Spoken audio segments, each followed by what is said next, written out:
Thank you for watching NTD Business Top Stories tonight. Walgreens saying it will not sell an abortion pill by mail in certain states after a warning from conservative attorneys general.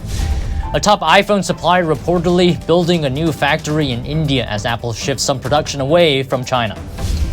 Are you afraid of self-driving cars? If so, you're not alone, according to a recent survey. Democratic senators urge Mark Zuckerberg to immediately halt his plan to bring teens into the Metaverse, throwing a wrench into Zuckerberg's plans to salvage his struggling Metaverse business. That and much more coming up on NTD Business. Great to have you with us. Don Ma here. Amazon is pausing construction on its new headquarters in Northern Virginia. The tech giant says the first phase of its Arlington campus, known as Met Park, is still expected to open in June, but the groundbreaking for the second phase, known as Penn Place, has been pushed back. Amazon didn't give a reason and hasn't released a date for when construction would restart. The company did say it's still committed to Arlington and its new headquarters. In recent months, Amazon has been on a cost-cutting mission amid uncertain economic times. Walgreens says it won't be selling abortion pills by mail in 20 conservative-led states. The company made the announcement in a statement yesterday. The announcement comes after a warning from attorneys general from the 20 states last month. They were told they could face legal consequences if they sell them. CVS as well was also warned. A Walgreens spokesperson confirmed the company sent a response to each of the attorneys general, promising not to dispense the pills by mail in their states. Walgreens is not currently dispensing the pills, but is working to become eligible. An FDA-mandated process requires pharmacies to meet specific standards. That includes certification for shipping, tracking, and confidentiality for prescription records. The director of the World Health Organization says the WHO is still trying to figure out the origin of the COVID-19 virus. He also said all theories are still on the table, and that includes lab leak theory. Here he is earlier today. I wish to be very clear that W.H.O has not abandoned any plans to identify the origins of the COVID-19 pandemic. WHO continues to call for China to be transparent in sharing data and to conduct the necessary investigations and share the results. Until then, all hypotheses on the origins of the virus remain on the table. His comments come after the U.S. Energy Department concluded that the virus most likely came from a Chinese lab. Beijing denies it. The FBI director also told Fox News this week that the virus likely came from lab leak in China. Billionaire investor Mark Mobius is warning about investing in China. He told Fox Business that Beijing isn't letting him withdraw money from his bank in the country. I have an account with HSBC in Shanghai. I can't get my money out. The government is restricting the flow of money out of the country. They're putting all kinds of barriers. They don't say, no, you can't get your money out, but they say, give us all the records from 20 years of how you made this money and so forth. Wow. It's crazy. The investor thinks Chinese leader Xi Jinping has adopted a very different economic approach compared to his predecessors. He says he doesn't see a very good economic picture in China because Beijing is becoming more and more control-oriented in the economy. As a result, Mobius believes the best investment alternatives are India and Brazil. Apple is shifting some production out of China. Apple's manufacturing partner Foxconn plans to build a $700 million plant in India, according to Bloomberg News. The plant will be one of Foxconn's biggest there yet. State officials say the plant would generate around 100,000 jobs in the next 10 years. Bloomberg analysts say that for Foxconn, the plan may, quote, herald an accelerated relocation from China. The country's strict virus restrictions disrupted the making of new iPhones and other devices there. Also, Apple hopes to avoid a hit to its business amid growing tensions between Washington and Beijing. AirPod maker Gore-Tex is also trying to leave China. It says Apple suppliers are being impacted and are preparing for potential conflict between Washington and Beijing. Apple suppliers are not alone. China is no longer the top 3 investment destination for most U.S. firms. This is according to a recent survey by the American Chamber of Commerce in China. This is the first in the entire 25-year history of the survey. More than 50% of businesses in China are not making a profit, also a first for the survey. Almost a quarter are looking for locations other than China. Businesses want to de-risk their supply chain. Most members report that they are revising their investment plans for China. Some are decreasing investment and some are stopping investment altogether. Top reasons for decreasing investment is uncertainty around China's policy environment, as well as the expectation of slower economic growth in China and overall uncertainty in the U.S.-China economic relationship. 24% of members are considering moving capacity out of China. And earlier, we spoke to Brian McCarthy about business in China. He's the chief strategist at MacroLens. MacroLens provides macroeconomic strategy to investors. The firm has a focus on China and its influence on global asset markets. Thanks for joining me, Brian. Now, you're pretty well versed with all China-related affairs. How do you feel about having business in China, keeping in mind we had this AmCham survey this week? Yeah, thanks for having me, Don. So I think last time I was on your network, we spoke about the fact that there's not really a mass exodus of firms that have already sunken costs in terms of facilities and infrastructure in China. Companies like Apple that just are really too big to move the bulk of their operations elsewhere. I think what you're seeing is that for new investments or the marginal case where a company is deciding, where to source a critical material, if there are options outside of China, they're more willing to look at those other options now. And I think if you think about the risk of a real severe tail event that generates like Russia-type sanctions on China, if that goes from a 3% probability to a 15% probability, and you're looking at where to make a new investment or where to source a product you need, that's a significant tipping of the scales that might make you look elsewhere. So if you were a business right now and you're in China, what are your top concerns? It's primarily the war in Ukraine. I'm a firm believer that if push comes to shove and Xi Jinping needs to show Russia material support to prevent them from losing and prevent Putin from falling, he will do that, even if it creates an economic rupture with the U.S. and Europe. I think, this is a proxy war, right? We're on one side, China's on the other. I don't think it's any less important to them than it is to us, because Xi Jinping really has, I think, staked a fair bit of his global vision for China on this relationship with Russia and the symbiosis between the commodity producers in Russia and the Middle East and China, which is commodity dependent in an existential way. So this is a really big and important game of geopolitical chess that I don't think he can afford to lose. Now, I think at this point, the U.S. is just sort of barking. I think it's bluster. I don't think they have any intention at this point in the economic and electoral cycle to actually start sanctioning China, because our markets will crash and it'll send us into a global recession. So a growing number of companies are saying they're not making as much of a profit. What's your best guess on why that is? The Chinese economy is in secular decline. I think something we've spoken about in the past.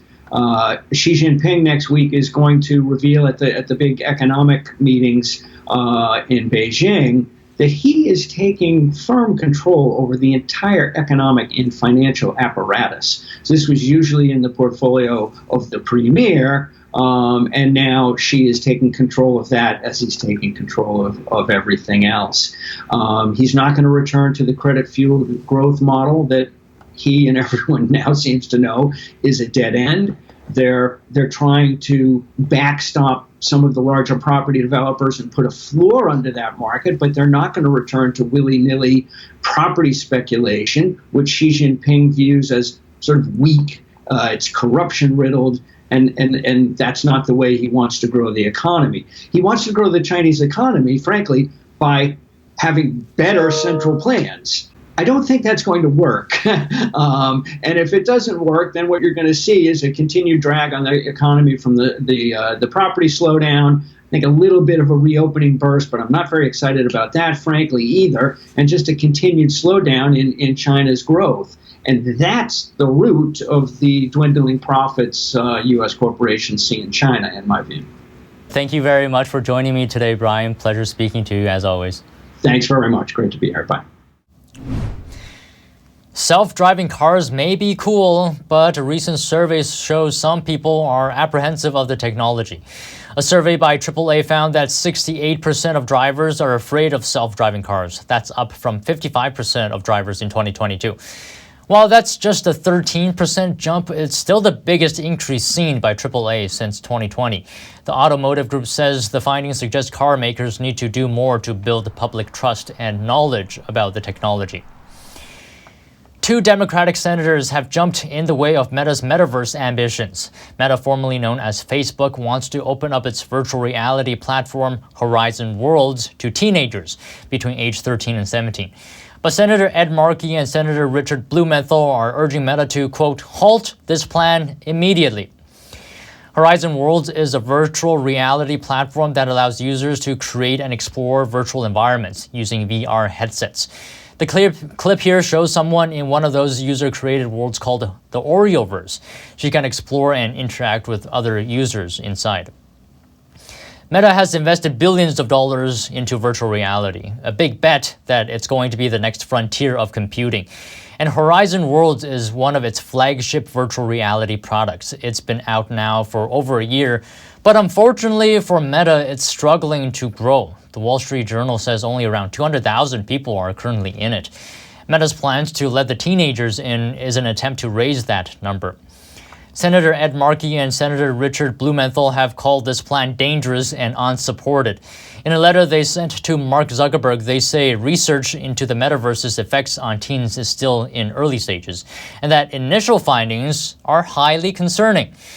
Research suggests teens could become victims of privacy invasion, manipulation, nausea, eye strain, harassment, and unsafe content.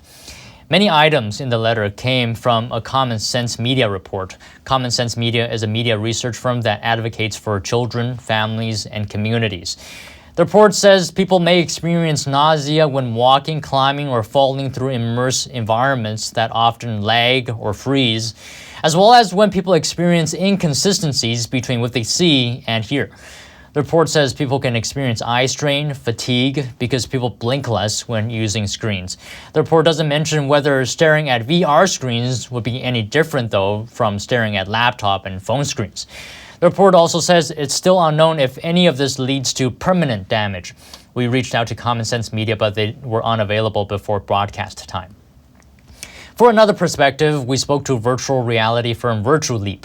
Virtual Leap creates brain training games that are supposed to improve your cognitive functions. Its CEO has worked closely with people who work on Horizon Worlds.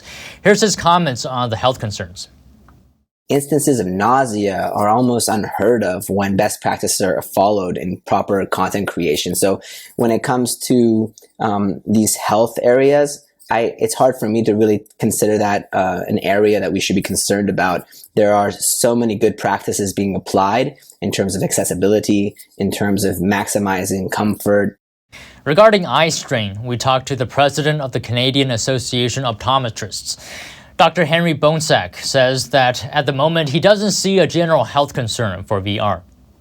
I know that all of our mothers told us, don't sit too close to the TV, and now we've got a screen literally, a fraction of an inch from our eyeballs. Is that harmful?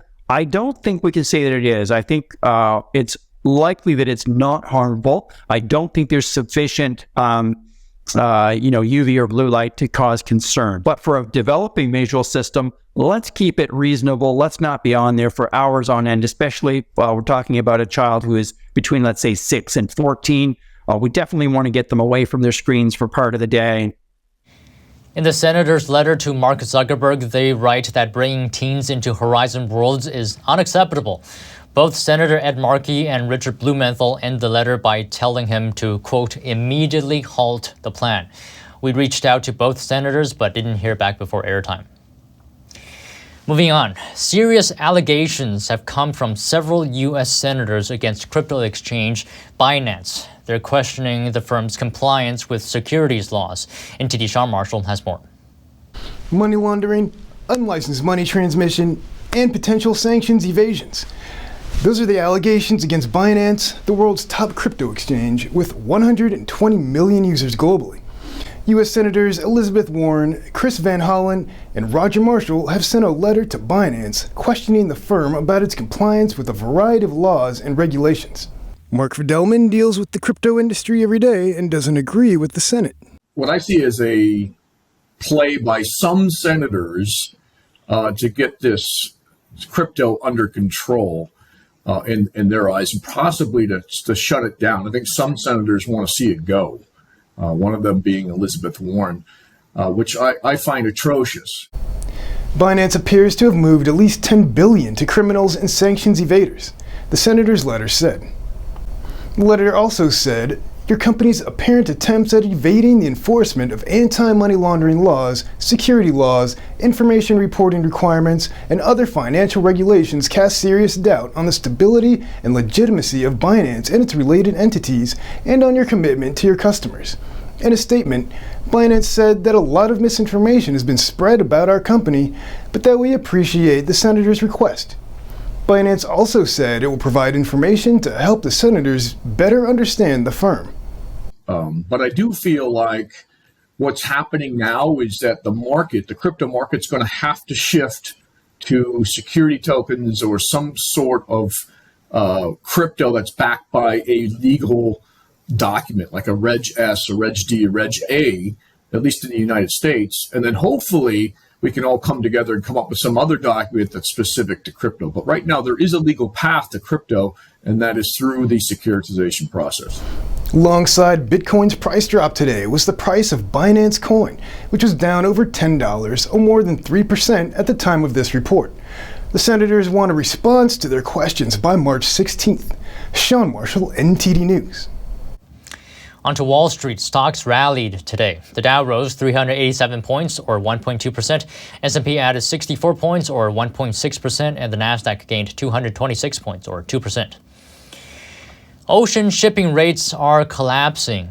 Could be welcome news for consumers. During the worst pandemic disruptions, shippers had to pay as much as $20,000 to ship a container from China to the U.S. But now those rates have dropped to around $1,200. It's bad news for big carriers like Maersk, which raked in record profits last year, but it could be good news for consumers, since high shipping costs contributed to high inflation we saw. Joining me now is Shapsi Levy, founder and CEO of Schiffel. It's a digital freight forwarding platform. Now, Shapsi, what trend are we seeing right now in terms of shipping rates? What are you seeing? So shipping rates right now are essentially rock bottom. If we look at shipping rates all the way leading up to the pandemic, the average importer was paying to bring in something from, let's say, China to the West Coast, on average probably $1,500 to $1,800. And to the East Coast, probably in the upper range of $2,000 to $2,500 to $2,800. Right now, the rates are far below that. To bring in a container currently to the West Coast can be around $1,100 for a 40 high cube container, and to the West Coast, around low twos. So that's even lower than the pre-pandemic. Now, the industry has always been very seasonal. As we head into the later months, May, June, July, generally there's increases. But I would expect this year to be, a little bit lighter on the rates due to the overflux in inventory at the warehouses. Right, and you're saying it's quite low right now. Where did it come down from? So at the peak of the season and during COVID, customers would be paying anywhere up to $20,000 to $22,000 for a container from China to USA. What do you think is behind this drop in price? So essentially, the volume dropped significantly. The demand is down, and the ships are just not filling up completely. The rates are just dropping accordingly. And how does shipping rates compare from China to U.S. and vice versa? So the volumes traditionally, obviously, are more on the import side to the USA. USA to China has always been a significantly less volume moving out.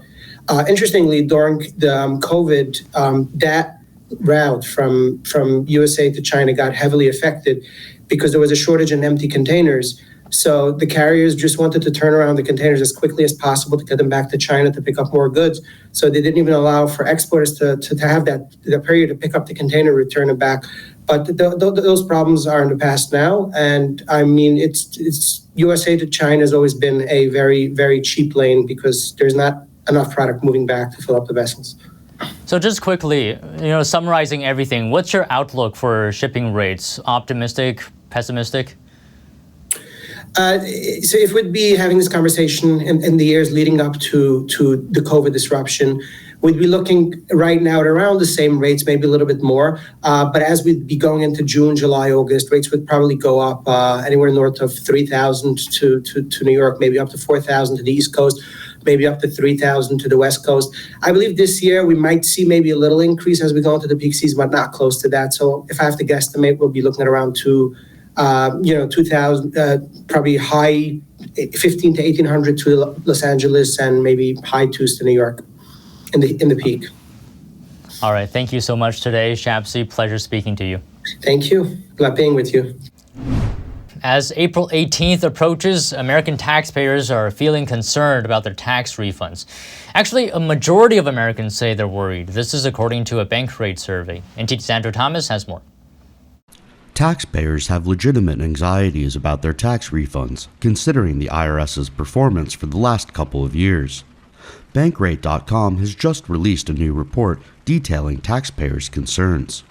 The company's survey found that nearly 70% of Americans are worried. The biggest is that your refund may not stretch as far this year because of inflation and rising costs. Unfortunately, that is a reasonable worry. A close second is that your refund may be smaller this year. And unfortunately, that is probably true as well. It's also important to remember that the IRS and the federal government work for you, the taxpayer. I do feel obligated to point out that in some respects, a tax refund is not great because that's your money and you should have been getting it throughout the year. And it would actually be better to adjust your withholding so that you're not giving the government an interest-free loan until tax time.